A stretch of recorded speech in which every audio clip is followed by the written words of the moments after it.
Hey everyone, welcome back to my channel Manjuri সাজ করে তোমাদের সকলকে স্বাগত।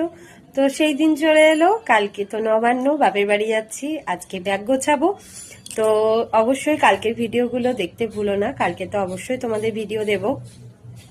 নবান্ন খুব সুন্দর করে হয়।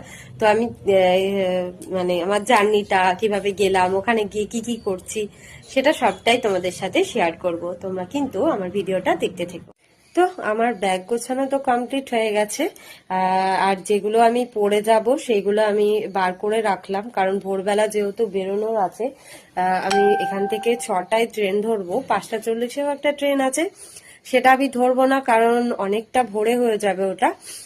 আর প্রচন্ড ঠান্ডা, তোমরা সবাই জানো এখন একটু ঠান্ডা পড়ে গেছে। আর বাচ্চাটাকে নিয়ে যাব, 6টাতেও ঠান্ডা থাকবে না তা নয়, 6টার সময় তবু একটু সকাল হয়ে যাবে, আলোটা ফুটবে। আমাকে সকাল সকাল যেতেই হবে, কারণ অনেকটা দূরের রাস্তা।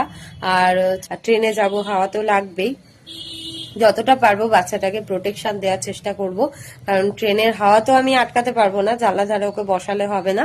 তো দেখো, আমি আমার জামা কাপড় বার করে রেখেছি। আমি একটা কুর্তি পরবো, আর তার সাথে এই প্যান্টটা। আর এদিকে ছেলের বার করে রেখেছি, একটা হাইনেক গেঞ্জি আছে, সোয়েটার আছে, আমার একটা হুডি আছে যেটা আমি পরবো। তো ব্যাস এইটুকুই। তো তো এগুলো পরেই বেরিয়ে যাব। তো সঙ্গে তো তোমরা থাকবেই। আর রাস্তায়